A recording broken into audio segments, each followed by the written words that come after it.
One of my most embarrassing moments was when I was dancing on stage with all the vigor I could muster, while there was a rip right in the center of my trousers, bearing my underwear for all the world to see. And of course, there are people who constantly remind me of that. Do you remember when you danced on stage and there was a hole in your trousers? Yes, thank you for reminding me. A few will tell you, though, that Beverly Nambozo does not get embarrassed. And that's partly true. I forge on, I march on, confident in my quirky and eccentric self, knowing that this uniqueness is what God made in His perfection to fulfill His purpose. My friends will also tell you that there are few things that we can get away with, but Beverly, she gets away with anything.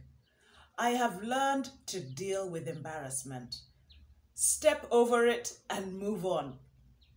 I have 4 warrior queens, and each of them has gone through the phase where they go into my toilet bag, take out a brand new unused sanitary pad, wave it around while running in the house saying, "See, mommy's diaper."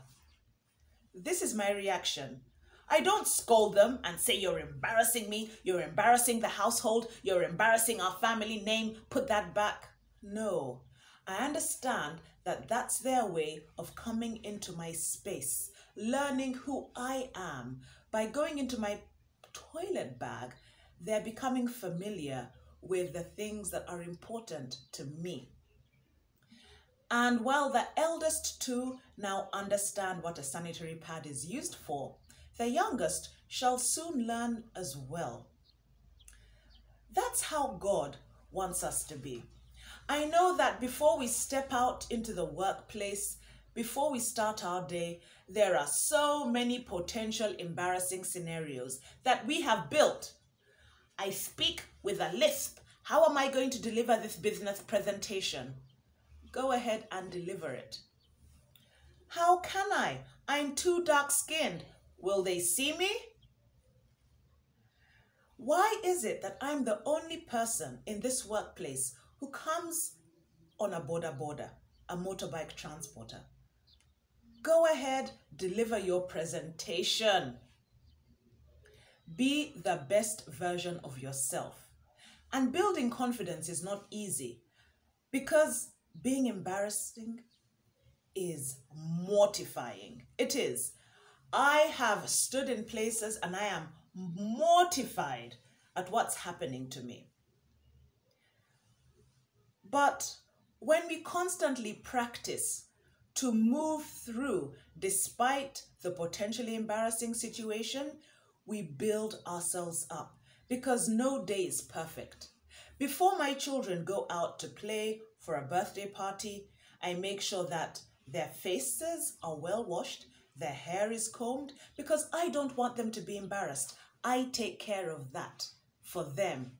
And that's how God takes care of any embarrassing situation for us. Trust Him. Don't look at your inadequacies. Look at what you have been set out to do. Let God deal with all of that. He loves us unconditionally. And it's easier said than done. I do appreciate that. I know that often I walk into a place and I'm fiddling with my skirt, or I'm looking at the large volume of work I have to go through before feeling accomplished. There are many instances where we can put ourselves down because we're embarrassed. We are scared that people will laugh at us. We're filled with trepidation. Don't. Let God deal with that. When my children open my toilet bag and take out a brand new unused sanitary pad, wave it around the house saying, "Look at mommy's diaper," I bear that embarrassment for them. And what I'm grateful for is that they're growing and learning. I know the youngest 2 will soon learn that it's not a diaper and will appreciate its actual purpose. That's how God deals with us. As we keep on growing, He nurtures us and He helps us with maturity and wisdom, so that we can become more confident and walk in strides that only He has laid before us. So go be the best you can be.